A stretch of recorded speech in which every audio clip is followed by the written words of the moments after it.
guys are going to know his voice the second you hear it. It's NFL Redzone. Scott Hanson on the Everqueen Casino Sportsbook Hotline. Scott is the host of NFL Redzone channel, available across cable and satellite TV providers, as well as through NFL Plus and NFL Sunday Ticket on YouTube. By the way, for more information on how to order NFL Redzone, visit NFL.com/Redzone. Scott, I got to be really honest with you. Most of my questions are just about how the heck you do your job. How are you doing today?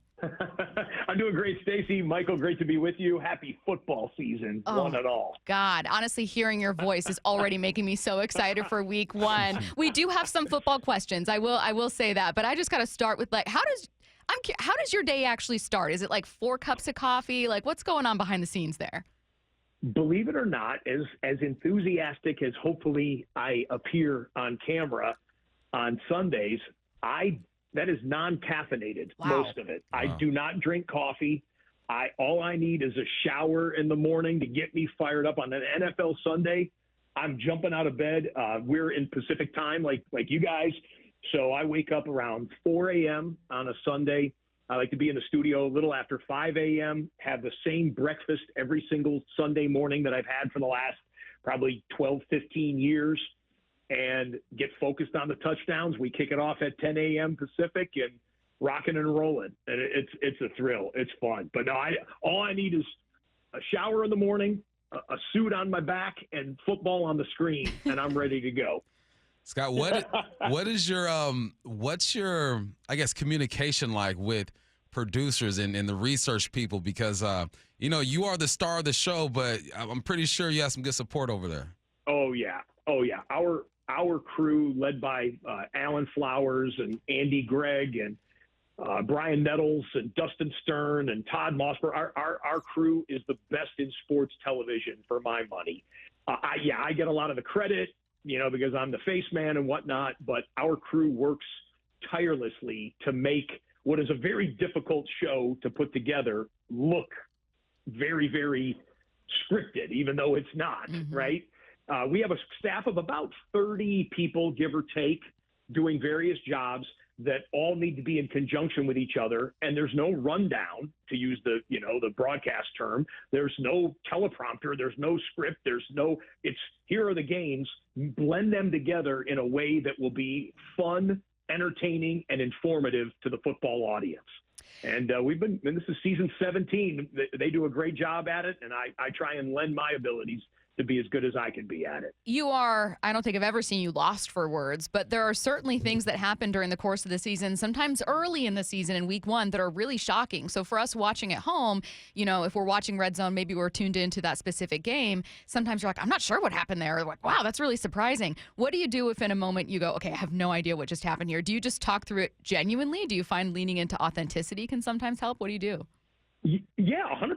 I try to know every rule in the rule book. I try to know the too deep on every team that we're dealing with. I try to be as buttoned down with my football history and everything else. But there are still moments where I'm like, ladies and gentlemen, I actually am not sure what they're discussing right now, what they're looking at. And I'll give you, for instance, down in New Orleans, Saints at home. I actually forget who they were playing. But the Saints ran a fake punt. And the way they ran the fake punt was they snapped it to the punter, and the punter, instead of kicking it downfield, threw a deep shot downfield. So the gunner was out on the far right side where they line up on the far right side of the punt formation, or left side as well. But the guy runs a 9 route right up the seam, and the punter throws it 30, 40 yards downfield, big deep shot pass. Well, the guy who was supposed to be blocking the gunner did his job and blocked the gunner. A penalty flag came in for pass interference.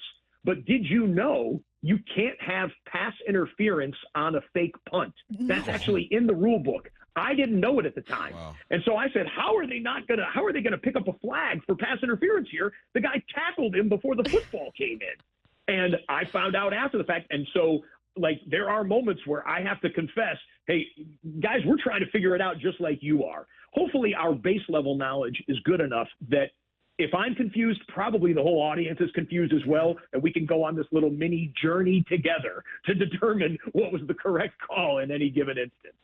That's amazing. So now special teams guys as coach, their dudes just grab them. Balls in there, just grab them. I had no idea. Well, but that's why you never see deep shots on fake punts. That's why fake punts are almost always, if it's a pass, it's a pop pass right over the middle, or it's a quick hitter outside to the gunner. You will not see a deep shot down the field because the defender can literally tackle that guy, and it's not going to be a penalty flag. Oh, that's and of course, most fake punts are usually snaps to the personal protector, the up man, and they run it in a certain way to do a fake punt.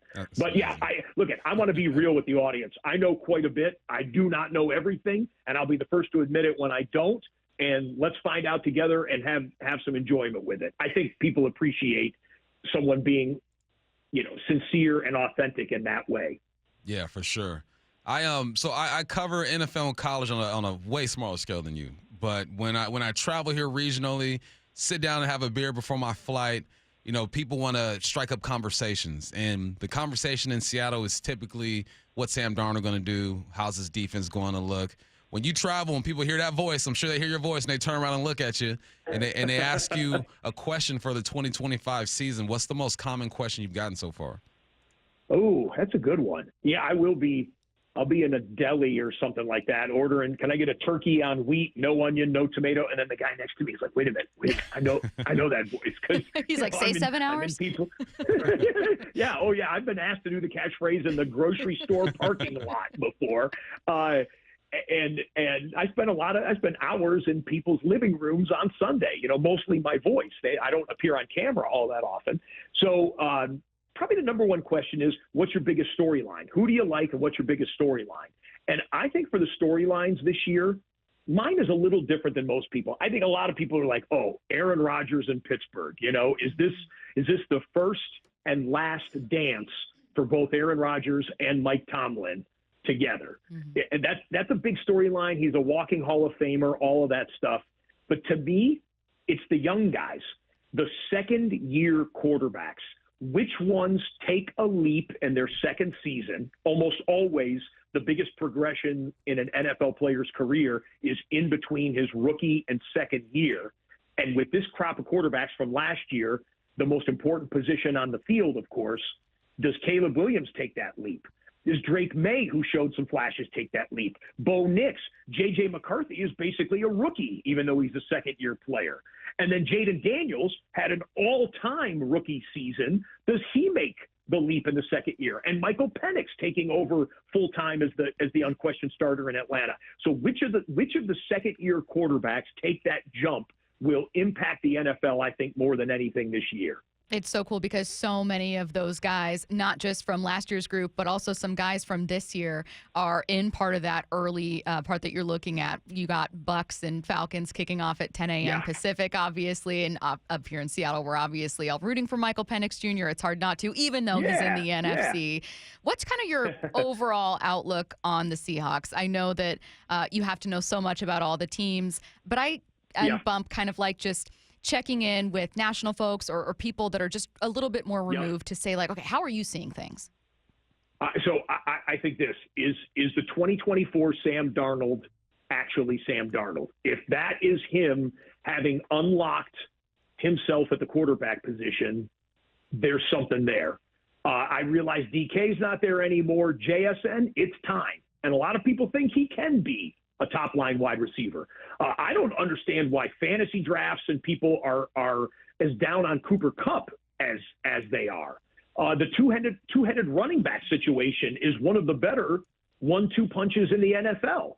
And then McDonald, with a second-year system and being a defensive-minded guy, is going to keep his team in games in a tight NFC West race that I think you could make an argument for all four of the teams in the NFC West winning the division this year. I think Seattle fans should be as optimistic, not necessarily as optimistic as ever, like when the Legion of Boom was running and Russell was at the top of his game and the Super Bowl window was as wide open as it was. Those were probably the best preseason feels that the Seahawks have had in the last 10, 15 years. But for a playoff contending team, a division contending team, the 12s absolutely ought to be enthusiastic and optimistic about this year, in my opinion. How'd you get your start into all this? Did you just apply for a job on LinkedIn and be like, hey, yeah, I want to get on this Red Zone deal? Like, how did you become the guy that you are? What was your prep like? Give me a little bit of your story. Yeah, so I was with the NFL for 2 seasons prior to the beginning of NFL Red Zone in 2009. Okay, so 2007, 2008, I was a roving reporter for NFL media. So I'd fly to a game and do sideline reports pregame. Okay, here's the injury update for the Bucks and the Falcons. And then I'd sit up in the press box, watch the game, go downstairs at the end of the game, do post-game interviews and wraps. Okay, typical kind of NFL reporter stuff.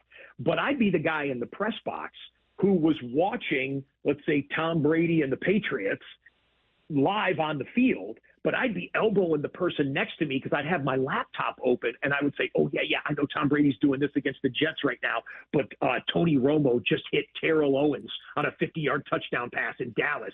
Oh, in Minnesota, Adrian Peterson has 100 yards at the half for the Vikings. I was always interested in everything going on, not just one game. Well, 2009, the summer of 2009, I heard through the hallways here at NFL Media that we were going to start up the NFL's version of the Red Zone channel. So I called up the talent coordinator, a guy named Jamie Heeman, and I said, Jamie, is it true we're starting up NFL Red Zone? He goes, yep. I go, who you got to host it? And he goes, well, we're looking at some different people. I said, is my name on the list? He goes, yeah, your name's on the list. I said, I want it. If you guys put me in charge of this, I will crush it. And I didn't mean to sound cocky in saying that. I just knew my passion, my whatever skills I have, I figured would marry quite well with the demands of a 7-hour, comprehensive, nonstop, every touchdown football show. And we had an audition. The audition was usually for a TV audition, it lasts 10, 15 minutes, right? They put you up on set and they want you to see how you look, how you sound. Can you, talk your way out of a wet paper bag? Well, this for Red Zone, the audition, because Red Zone stamina is a big name of the game. Mm-hmm.